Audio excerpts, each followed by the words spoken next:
नमस्कार, खास खबर देख रहे हैं आप और मैं हूं आपके साथ ज्योति आर्या। हरियाणा विधानसभा चुनाव में अब कम ही समय बचा है। ऐसे में पार्टियों की तैयारियां खूब जोरों शोरों पर चल रही हैं, लेकिन राजनीतिक गलियारों में खूब हलचल भी मची हुई है, क्योंकि हरियाणा की राजनीति में बड़ा फेरबदल देखने को मिल सकता है। कांग्रेस की वरिष्ठ नेता और सिरसा से सांसद कुमारी सैलजा आगामी विधानसभा चुनाव लड़ने की तैयारी कर रही हैं।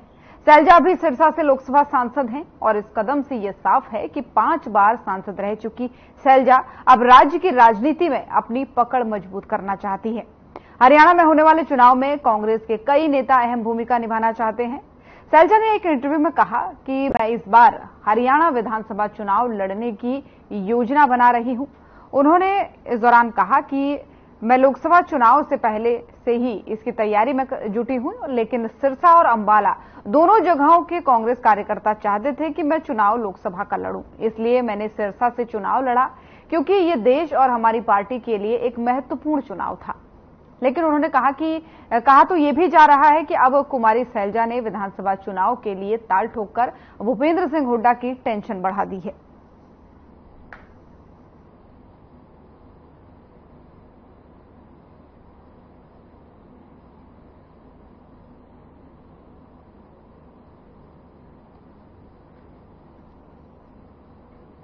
तो विधानसभा चुनाव की तैयारियों में सभी पार्टियां जुटी हुई हैं और ऐसे में कांग्रेस भी जोरों शोरों से तैयारी पर चल रही है।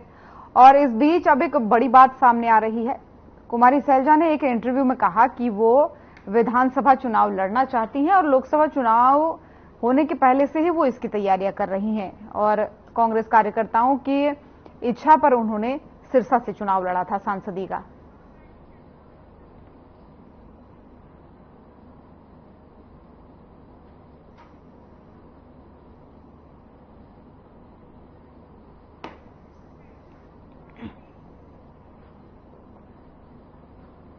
और इसी मुद्दे पर ज्यादा चर्चा के लिए हमारे साथ मेहमान जुड़ने वाले हैं। रामराजी शर्मा जी प्रवक्ता बीजेपी से हमारे साथ जुड़ रहे हैं और अंश वत्स जी प्रवक्ता कांग्रेस के तौर पर हमारे साथ जुड़ रहे हैं। आप दोनों मेहमानों का सबसे पहले तो बहुत बहुत स्वागत। पहला सवाल वत्स साहब आपसे लेना चाहूंगी, क्या मेरी आवाज आप तक पहुंच पा रही है? जी वत्स साहब, देखिए एक बड़ी बात सामने आ रही है और कुमारी सैलजा ने चुनाव लड़ने की इच्छा जताई है। उन्होंने कहा है कि मैं लोकसभा चुनाव से पहले ही इसकी तैयारी कर रही थी। तो अब ऐसे में अगर वो विधानसभा चुनाव लड़ती हैं तो फिर सिरसा की सांसदी का क्या? और अगर उनको चुनाव ही लड़ना था तो फिर सांसद के लिए चुनाव क्यों लड़ा? इस स्थिति को थोड़ा सा स्पष्ट कीजिए, क्योंकि ये भी कहा जा रहा है कि उनके चुनाव लड़ने से भूपेंद्र सिंह हुड्डा को टेंशन होगी, क्योंकि सीएम की दावेदारी दोनों को लेकर कर रहे हैं, अलग अलग गुट के अलग अलग समर्थक। देखिए, बात यह कि किसी के चुनाव लड़ने से किसी को भी परेशानी नहीं है। सब लोग हम एक परिवार हैं, एक परिवार में सब लोग जो है साथ में रहते हैं और साथ में रहकर आगे बढ़ते हैं। आप देखिए, कोई अगर वो सैलजा जी जो है अगर वो सांसद बनती हैं या फिर अगर वो विधानसभा का चुनाव लड़ती हैं तो उससे पार्टी ही तो मजबूत हो रही है या फिर कोई अन्य नेता का लड़ रहा है। और ये तो पहली बार थोड़ी ना हो रहा है कि अगर कोई सांसद बनने के बाद विधानसभा का चुनाव लड़ता है। पहले भी कितनी बार हमने देखा है। अब हमने देखा है कि कई लोग 2-2 सीटों से लड़ते हैं, चाहे वो बात हो मोदी जी ने किस प्रकार से 2014 के चुनाव में 2-2 सीटों से लड़े थे। तो ऐसे में किसी को भी कोई परेशानी नहीं होती। सब लोगों का मकसद यही है कि पार्टी जीते, पार्टी का विचारधारा को सब लोग आगे लेके जाए, पार्टी को मजबूती मिले। सब लोग इसी विचारधारा के साथ ही आगे काम करते हैं और मेरे को नहीं लगता है कि किसी के भी चुनाव लड़ने से किसी भी अन्य नेता या कार्यकर्ता को कोई भी परेशानी हो सकती है। देखिए, कहना आपका सही है, लेकिन सवाल ये यहाँ पर इसलिए उठता है क्योंकि इस बीच सोशल मीडिया पर भी और जो दोनों यात्राएं आपकी हो रही है चुनाव के मद्देनजर, उसमें 2 गुट बटे हुए हैं सीएम चेहरे को लेकर के। और उधर सोशल मीडिया पर एक तरफ ये चल रहा है कि सैलजा जी मुख्यमंत्री होंगे, आने वाले समय में कांग्रेस जीतेगी, और उधर ये भी कहा जा रहा है कि हुड्डा साहब रणदीप चौटाला साहब को बनाना चाह रहे हैं, उनके भी चुनाव लड़ने की खबर आ रही है। तो ये सीएम फेस को लेकर जो घमासान सोशल मीडिया पर हो रहा है और कार्यकर्ताओं के बीच में ही आपस में हो रहा है, ये इस सवाल को बीच में लाता है। देखिए, असल बात यह है कि जिस प्रकार से गुटबाजी दिखाई जाती है उस प्रकार से गुटबाजी है नहीं। आप देखिए कि सभी लोग, जितने भी तमाम हमारे नेता हैं, कार्यकर्ता हैं, सभी लोग, जब भारत जोड़ो यात्रा आई थी या जब कोई अन्य कार्यक्रम रहा था, हाथ से हाथ जोड़ो कार्यक्रम था, ये सारे कार्यक्रम जो थे, इन सब में सभी नेता जो थे, सब लोग, सभी कार्यकर्ता एक साथ एक ही मंच पर आए थे। रही बात आपने जिस प्रकार से बात की है, तो मैं उस चीज पे यही कहूंगा कि जो फैसला होता है वो विधायक दल की मीटिंग से होता है। हमारा प्रक्रिया एकदम स्पष्ट है। विधायक दल की मीटिंग होती है, फिर उसके बाद एक लाइन से प्रस्ताव पारित किया जाता है, जो कि दिल्ली में पार्टी हाईकमान फैसला लेती है कि आगे जो है मुख्यमंत्री कौन बनेगा। तो इसलिए तो उसका एक हमारा एक लोकतांत्रिक एक प्रक्रिया है कि सभी विधायकों से उनकी राय ली जाती है। तो सभी लोग अपने अपने जो है चाहते हैं कि उनके नेता आगे बढ़े, लेकिन ये जो फैसला होता है ये विधायक दल की मीटिंग से होता है। हमारे यहाँ पे भाजपा की तरह दिल्ली से एक पर्रा नहीं आता है कि ये बनेगा ये बनेगा। हमारे में एक लोकतांत्रिक प्रक्रिया के तहत सब काम किया जाता है। कहीं भूपेंद्र हुड्डा कांग्रेस है, कहीं शैलजा बहन जी कांग्रेस है, कहीं वहाँ पे रणदीप सुरजेवाला कांग्रेस है, कहीं चौधरी वीरेंद्र सिंह कांग्रेस है, कहीं वहाँ पे कैप्टन यादव कांग्रेस है। आपके यहाँ तो लट बज रहा है। शैलजा बहन जी जब वहाँ पे प्रेस कॉन्फ्रेंस कर रही थी, क्या हुआ था वहाँ पे? फतेहाबाद में क्या हुआ था? उनके शीशे तक तोड़ दिए थे और बड़ा मुश्किल से बहन जी ने जान बचाई थी। और ओबीसी समाज से हमने 56 साल में सीएम चेहरा बनाया है। अगला भी मुख्यमंत्री हमारा नायब सैनी जी होगा, जो ओबीसी समाज से बिलोंग करता है। क्या आप ओबीसी समाज से सीएम चेहरा डिक्लेयर करोगे? बताइए आप, क्या एससी-बीसी समाज से सीएम चेहरा डिक्लेयर करेंगे? शर्मा जी मेरी आवाज आ रही है आप तक? शर्मा जी आवाज आ रही है? आ रही है जी, आ रही है जी, आ रही है। ठीक है, सवाल तो सुन लीजिए, आप जवाब दीजिएगा। मैं इत्मीनान से आपको समय दे रही हूँ। अब देखिए, इस बीच खबर ये आ रही है कि कुमारी शैलजा ने चुनाव लड़ने की इच्छा जताई है। अब सवाल ये लोग कर रहे हैं कि अभी थोड़े दिन पहले ही तो वो सांसद बनी थी, जब उनको विधायक ही बनना था तो सांसदी का चुनाव क्यों लड़ा? तो उन्होंने ये कहा कि कार्यकर्ताओं की इच्छा थी, लेकिन अब उनकी इच्छा है। हालांकि उन्होंने ये बात पार्टी पर छोड़ी है कि पार्टी जो कहेगी वो करूंगी। तो इसको बीजेपी कैसे देखती है, पहला सवाल तो यह है। और दूसरा ये है कि सीएम फेज को लेकर उन्होंने कहा कि जैसे कि एक प्रक्रिया होती है वो वैसे तय होता है, लेकिन अभी जो खबर सोशल मीडिया के हिसाब से सामने आ रही है, एक गुट कहता है, जो शैलजा समर्थक है वो कहते हैं कि शैलजा जी मुख्यमंत्री बनने वाली हैं या उन्हीं को मुख्यमंत्री के तौर पर देखना चाहते हैं, और दूसरा गुट हुड्डा साहब का है। तो इस पर एक प्रतिक्रिया चाहूंगी, उसके बाद चुनाव की तैयारी पर पूछूंगी।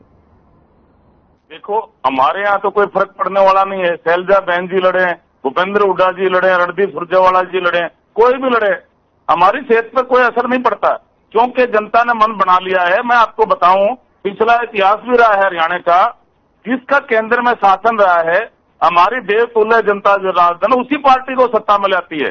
अब भाजपा की तीसरी बार हमारी सरकार बनी है। विश्व के सबसे ताकतवर और सबसे पॉपुलर प्रधानमंत्री आदरणीय नरेंद्र मोदी जी की अगुवाई में सरकार बनी है। उनकी अगुवाई में हमारा देश बहुत आगे बढ़ा है। रक्षा के क्षेत्र में हम आत्मनिर्भर हो गए हैं, आर्थिक दृष्टि से हम बहुत मजबूत हुए हैं। धारा 370 और 35 से जम्मू कश्मीर से हटा दी गई है और एक भव्य ऐतिहासिक राम मंदिर का निर्माण अयोध्या धाम में हुआ है। और ऐसे ही हरियाणा में भी हमारी सरकार बहुत अच्छा काम कर रही है। और पहले मैं आपको बता दूं, पहले हरियाणा में भर्तियां किस आधार पर होती थी? पहले क्षेत्रवाद, भाई भतीजावाद, जातिवाद, इस आधार पर भर्तियां होती थी।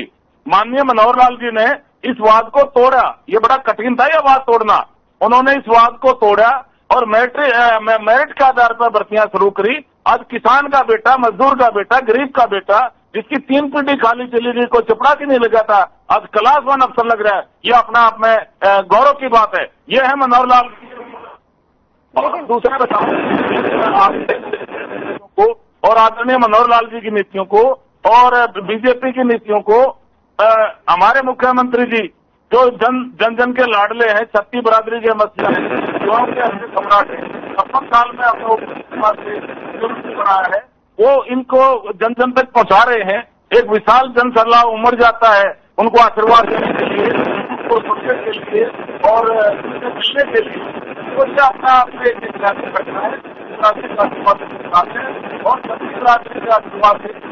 हमारी सरकार बनने जा रही है। नायब सैनी जी दूसरी बार मुख्यमंत्री बनने जा रहे हैं, क्योंकि रात को 1-1, 2-2 बजे तक वो रात को जगते हैं, जनता के बीच में रहते हैं, जनता की शिकायतों का निवारण करते हैं। तो अपने आप में ऐतिहासिक घटना। वो अक्सर कहते हैं, भाइयों ये वो हरियाणवी में कहते हैं, भाइयों ये मुख्यमंत्री कुर्सी भी थारी है, मैं भी थारा हूँ।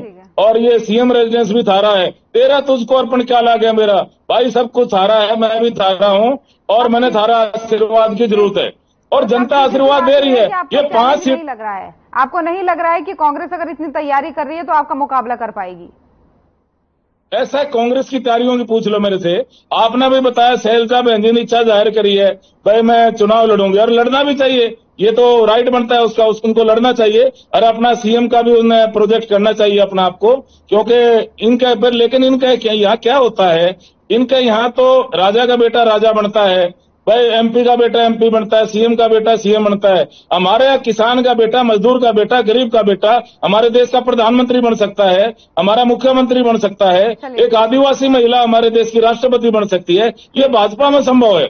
ये नायब सैनिक जी कोई राजा के बेटे नहीं है, ये किसान मजदूर के बेटे हैं, इन्होंने खुद किसानी करी है। कांग्रेस ने 2-4 सीटें, ये 5 सीटें जीत ली, ये काट की अंडी इनकी एक बार चढ़ गई, ये आगे चढ़ने वाली नहीं है। इन्होंने झूठ बोला आरक्षण खत्म किया जा रहा है, इन्होंने झूठ बोला संविधान बदला जा रहा है, इन्होंने झूठ बोला बहनों के खाते में 1 लाख रुपए आ रहे हैं।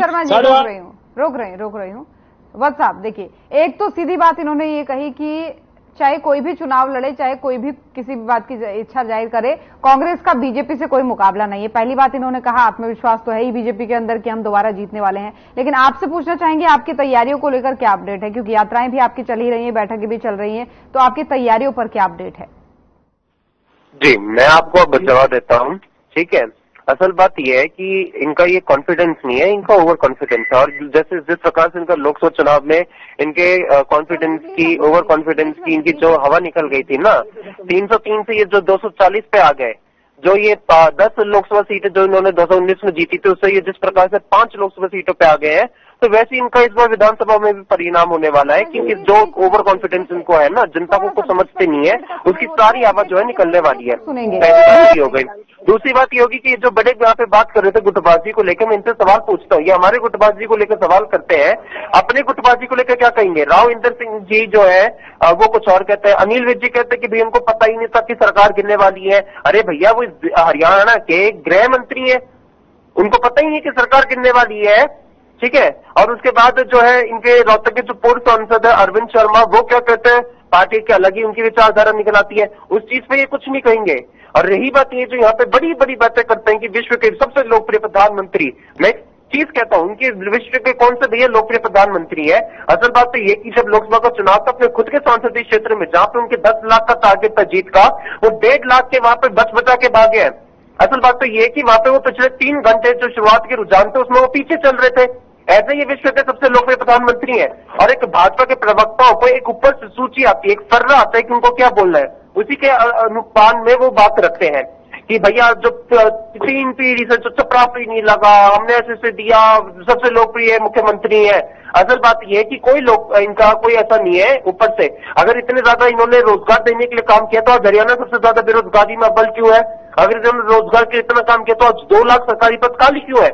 उनको आप भरते 2 लाख अपने सरकारी पद भरे क्यों नहीं? इस चीज का जवाब नहीं दे पाएंगे। इस चीज का जवाब नहीं दे पाएंगे कि 30 से ज्यादा पेपर लीक क्यों है हरियाणा में। इस चीज का जवाब नहीं दे पाएंगे कि आज पूरे देश में जहां पर डबल इंजन की सरकार है वहां पे डबल इंजन की स्पीड से बेरोजगारी है। इस चीज का जवाब नहीं दे पाएंगे कि आज डबल इंजन के सरकार में जहां पर इस देश के प्रधानमंत्री ने बेटी बचाओ बेटी पढ़ाओ का नारा दिया था, आज वहां पे पूरे देश में सबसे ज्यादा असुरक्षित अगर कहीं पे महिला है तो वो हरियाणा में है।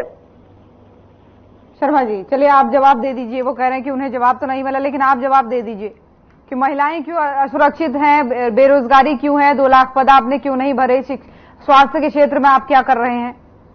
इन्होंने एक क्वेश्चन बहुत अच्छा पूछा है, बेटी पढ़ाओ बेटी बचाओ वाला बहुत अच्छा पूछा है। हाँ, तो उसी का ये राहुल बाबा, अरे ये लड़की हूँ लड़ सकती हूँ, प्रियंका गांधी ने स्लोगन दिया था, लड़की हूँ लड़ सकती हूँ। और ये राहुल बाबा हाथरस में पहुंच गए थे। अरे अयोध्या में 12 साल की बिटिया से गैंगरेप हुआ, वहां क्यों नहीं गए आप? और आपका एक सांसद प्रतिनिधि ने और गैंगरेप किया है, वहां क्यों नहीं गए आप? अच्छा होता परिवार के जाके आंसू पूछते। वो बेचारी 12 साल की बिटिया ने क्या कसूर किया था? क्योंकि रेपिस्ट है, रेप करने वाला है, वो इनके घटक दल का सदस्य है, इसलिए नहीं जा रहे वो। अरे बताइए ना आप, अरे बताइए आप, अंशु बताइए। और राहुल बाबा क्यों नहीं जा रहे वहां पे? 12 साल की बिटिया से गैंगरेप हुआ जहां, उस परिवार के आंसू पूछने क्यों नहीं जा रहे आप? अच्छा, चलिए इस सवाल का जवाब मैं उनसे लूंगी, लेकिन इसमें उन्होंने 2 सवाल और किए थे, रोजगार और उस पर उसका भी दे रहा हूं आपको जवाब। सबसे ज्यादा रोजगार हमारी सरकार ने दिए, सबसे ज्यादा रोजगार। 2 लाख पद खाली पड़े कह रहे हैं, 2 लाख पद खाली पड़े।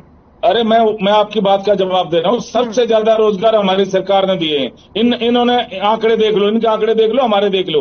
और इनका ठेका प्रथा चलती थी। ठेकेदार क्या करता था, पैसे लेके अपने लड़कों को भर्ती कर देता, फिर उनको हटा देता, फिर पैसे लेकर दूसरे लड़कों को भर्ती कर देता, फिर उनको हटा देता।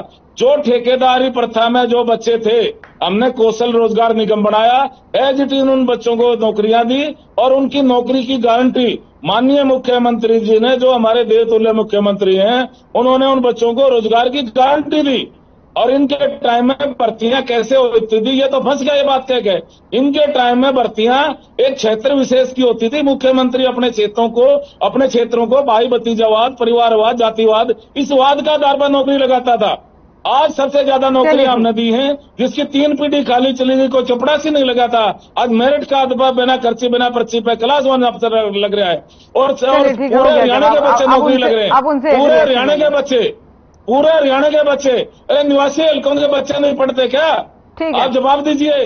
ठीक है शर्मा जी, जवाब ले रही हूँ। देखिए वत्स साहब, सवाल ये कि अयोध्या क्यों नहीं जा रही है प्रियंका गांधी, और जवाब ये कि हमने सबसे ज्यादा रोजगार दिया है। हेलो जी, क्या सवाल है? रामराज जी शर्मा जी कह रहे हैं, उन्होंने जवाब दिया कि सवाल उन्होंने ये किया कि अयोध्या क्यों नहीं जा रही। जब बेटियों की सुरक्षा पर आपने सवाल किया तो उन्होंने कहा कि अयोध्या क्यों नहीं जा रही है प्रियंका गांधी। जवाब उन्होंने दिया, और सवाल उन्होंने ये भी पूछा है कि हम तो सबसे ज्यादा रोजगार दे रहे हैं, आप आंकड़ा उठाओ अपना और हमारी सरकार का। हाँ ठीक है, आंकड़ा हम उठा के देखते हैं। आंकड़ा ये कहता है कि हरियाणा 2014 के समय जब हमारी सरकार जब भाजपा की कार्यकाल जो शुरुआत हुआ था, उस समय का जो मैं कह रही हूँ वो दर्शाता है कि हमारी पिछली सरकार ने क्या काम किया, उस चीज पे वो दर्शाता है। उस समय हरियाणा जो था प्रति व्यक्ति आय, प्रति व्यक्ति निवेश, कानून व्यवस्था में, रोजगार देने में, हर चीज में अव्वल होता था। आज कानून व्यवस्था सबसे ज्यादा चरमरा गई है। आज रोजगार के जो है बेरोजगारी में सबसे ज्यादा अव्वल है, महंगाई में सबसे ज्यादा अव्वल है, महिला सुरक्षा में जो है सबसे ज्यादा खराब व्यवस्था है। और ये मेरे आंकड़े नहीं है, इनके केंद्र सरकार के आंकड़े हैं। तो अगर ये हम पे सवाल खड़े करते हैं तो यार साथ ये कि अपने खुद के ये मोदी जी की सरकार के आंकड़ों पे विश्वास नहीं करते, यानी जो ये बड़े बड़े यहाँ पे आके मोदी जी की प्रशंसा करते हैं ना, उनको तो कुछ समझते हैं क्योंकि उनकी सरकार के आंकड़े इनके लिए मायने नहीं रखते। और दूसरी बात ये कि ये बताएं कि ऐसा क्या कारण है कि आज हरियाणा के युवाओं को डंकी रूट से विदेश जाना पड़ रहा है। हमारे समय पे तो हम लोग विदेशी कंपनियां जो है हरियाणा में आती थी, रोजगार लगाती थी, बच्चों को रोजगार मिलता था, लेकिन आज जो है बच्चों को डंकी रूट से बाहर जाना पड़ रहा है। इस चीज का ये बात नहीं दे पाएंगे। आज जो मैंने तमाम इनसे सवाल पूछे थे कि अगर आपने इतने रोजगार दिए तो 2 लाख सरकारी पद 10 साल से भरे क्यों नहीं गए? आप खुद से एक बार सोचिए कि जो आंकड़े दे रहे हैं वो क्या है। और इनका खुद का निर्मला सीतारमण जो वित्त मंत्री है, वो अगर किसी ने काम किया है तो हमारी ही सरकार ने किया है, यही तो जवाब दे रहे हैं। वो कह रहे हैं वही तो मैं कह रहा हूँ, सरकार किसने दिया, तो हमारी ही सरकार ने दिया है। नहीं, उसी चीज का तो मैं जवाब दे रहा हूँ, सुन तो लीजिए कि ये जब ये बात कह रहे हैं ना भाजपा के प्रवक्ता यहाँ पे बैठ के, तो कहीं ना कहीं अपनी खुद की वित्त मंत्री ने जो संसद में बयान दे रही हैं, इनके रोजगार के जो मंत्री हैं, श्रम एवं रोजगार मंत्री, वो जो बयान दे रहे हैं वो सभी चीजों को वो गलत कर रहे हैं। यानी ये कह रहे हैं कि संसद में जो बयान दिए जा रहे हैं, विधानसभा में जो बयान दिए जा रहे हैं, वो सारी चीजें गलत है। यानी अपनी खुद की वित्त मंत्री क्यों यहाँ पे झूठा करार कर रहे हैं। ठीक है, बात असल ये है कि इनके पल्ले कुछ नहीं है। हरियाणा की जनता समझ चुकी है और इनके झांसे में नहीं आने वाली है। अरे आज जो जनता पूछी है 15 लाख रुपए कहाँ गए, 2 करोड़ रोजगार सालाना मिलने से वो कहाँ गए, इस चीज का जवाब नहीं दे पाएंगे। देखिए वो 15 लाख में तो वो 1.5 लाख आ जाता है बीच में, जो उस समय में चुनाव के समय में कांग्रेस के द्वारा वादा किया गया, वो आ जाता है उस 15 लाख के बीच में। तो खैर शर्मा जी, जवाब वो कह रहे हैं कि आप जिस रोजगार के आंकड़े को रख रहे हैं, आपकी जो वित्त मंत्री रख रही है, उन दोनों बयानों में विरोधाभास क्यों है? आप कह दीजिए कि आपकी वित्त मंत्री ने गलत आंकड़ा पेश किया रोजगार के मामले में। देखो, इन्होंने जो मेन मुद्दा था उससे तो ये भटक गए ना। तो इन्होंने इस बात का जवाब दिया 56 साल में हमने ओबीसी समाज से सीएम बनाया है और आगे भी हमारा मुख्यमंत्री यही रहेगा। इस बात का जवाब क्यों नहीं दे रही है? क्या एससी-बीसी समाज से सीएम चेहरा डिक्लेयर करेंगे? इस चीज का जवाब क्यों नहीं दे रहे? दूसरा, अयोध्या में एक 12 साल की बिटिया से गैंगरेप हुआ है, लड़की हूँ, लड़ सकती हूँ, राहुल बाबा क्यों नहीं जा रहे वहां पे? किसने रोका है? वत्स साहब कैसे बता देंगे किसने रोका है वहां पे? मुख्यमंत्री बनाएंगे नहीं बनाएंगे, इसी के लिए तो आप वो दावेदारी पेश कर रही है ना शैलजा जी। नहीं, शैलजा जी को करनी भी चाहिए, लेकिन ये है ना, नान नौमन तेल होगा, नाराधा नाचेगी। हमारे तो तीसरी बार सरकार आ रही है, देवतुल्य जनता जनार्दन का आशीर्वाद है। नायब सैनी जी हमारे दूसरी बार मुख्यमंत्री जी बनने जा रहे हैं, क्योंकि छत्ती बरादरी का आशीर्वाद है, जन जन के चेते हैं, जन जन के लाडले, युवाओं के हृदय सम्राट हैं। आज भी उनकी कोठी में बहनें अपार संख्या में आ रही है राखी बांधने के लिए उनको। जिस तरह से 30,000 बहनों की कोथली लेकर वो गए थे, मैंने कई बहनों से बात करी, मैं कहा के देखा भाई, मौज होगी नायब भाई हमारा कोथली लेकर आ रहा है, भाई नायब भाई आ रहा है, नायब भाई हमारा कोथली लेकर भाई आ रहा है, हमारा नायब। तो ये तो जन जन का चेता है, लाडला है तुम्हारा। तो जिस तरह से आशीर्वाद जनता का मिल रहा है, छत्ती बरादरी से आशीर्वाद मिल रहा है नायब सैनी जी को, तो मैं समझता हूँ अपना आप में ऐतिहासिक घटना है। इनके यहाँ तो लठबाज रहा, लठम लठा, जैसे इनके वो यकीन करें, बताइए लोग किस पर यकीन करें? यही बात आप कह रहे हैं, छत्तीस बरादरी हमारा साथ दे रही है, यही बात कांग्रेस कह रही है, वहां शैलजा जी कह रही है, वहां हुड्डा जी कह रहे हैं, जो क्षेत्र में जा रहा है वो कह रहे हैं कि छत्तीस बरादरी का साथ तो हमको मिल रहा है। लट बच जाएगा, इनमें तो पहले ही लट बच जाएगा। आपने देखो ना, शैलजा बहन जी ने बड़ा मुश्किल से जान बचाई थी, वहां प्रेस कॉन्फ्रेंस करी थी फतेहाबाद में, लोग वहीं पहुंच गए, उस ऑफिस के शीशे तक तोड़ दिए थे। और ये कह रहे अपने गुटबाजी नहीं इनके यहाँ। अरे शैलजा का अलग गुट है, बहन जी का, रणदीप सुरजेवाला अलग है, चौधरी वीरेंद्र सिंह की अलग कांग्रेस है। उस पर तो आपके गुट पर सवाल उठाने लगते हैं, जब आप गुटबाजी की बात करते हैं वो आपके गुट पर सवाल उठाने लगते हैं। वो कहते हैं राव इंद्रजीत का बताइए, विज साहब का बताइए, उनको कुछ नहीं पता था। अब वही है कि जो आरोप आप लगा रहे हैं वही आरोप को पलट कर वो लगा दे रहे हैं। खैर रोक रही हूं मैं आपको। व्हाट्सएप एक फाइनल कमेंट आपसे चाहूंगी इनके सवालों के जवाब के साथ। व्हाट्सएप अगर मेरी आवाज आप तक आ रही तो, मेरी आवाज पहुंच पा रही है व्हाट्सएप आप तक? चलिए कोई नहीं, शर्मा जी की आवाज बढ़ा दीजिए, शर्मा जी की आवाज बढ़ा दीजिए। शर्मा जी आपकी आवाज नहीं आ रही मेरे तक। जी आप रखिए अपनी बात जी। फाइनल कमेंट एक दे दीजिए, फिर समय हो रहा है। मैंने आपको बताया ना, तीसरी बार देवतुल्य जनता जनार्दन के आशीर्वाद से हमारी सरकार बनने जा रही है। नायब सैनी जी छत्ती बरादरी के मसीहा हैं, छत्ती बरादरी का आशीर्वाद है, जन जन के चेते, जन जन के लाडले हैं, और वो दूसरी बार मुख्यमंत्री पद के शपथ लेने जा रहे हैं। और इनकी जो ठगी की दुकान थी, काट की हंडी थी, वो बंद हो चुकी है, जनता जाग चुकी है। इन्होंने झूठ बोला आरक्षण खत्म किया जा रहा है, इन्होंने झूठ बोला संविधान बदला जा रहा है, इन्होंने झूठ बोला बहनों के खाते में 1 लाख रुपए आ जाएंगे, 8,500 रुपए महीना आ जाएंगे। खटाखट फटाफट झूठे गारंटी कार्ड बांटे, वो खटाखट फटाफट वाले भागे फिर रहे हैं। बताएगा। ठीक है शर्मा जी, बहुत धन्यवाद आपका भी जुड़ने के लिए, और वत्स साहब आपका भी हमारे साथ इस खास चर्चा में जुड़ने के लिए। तो जैसे जैसे चुनाव नजदीक आ रहे हैं, पार्टियों की जो सरगर्मियां हैं, राजनीतिक गलियारों की सरगर्मियां हैं, वो बढ़ रही हैं, और अपनी अपनी तैयारियों को मजबूत करते हुए पार्टियां ये भी दावा कर रही हैं कि इस बार के चुनाव में उन्हीं की जीत होने वाली है। खैर ये तो देखने वाली बात होगी। खास कार्यक्रम में इतना ही। नमस्कार।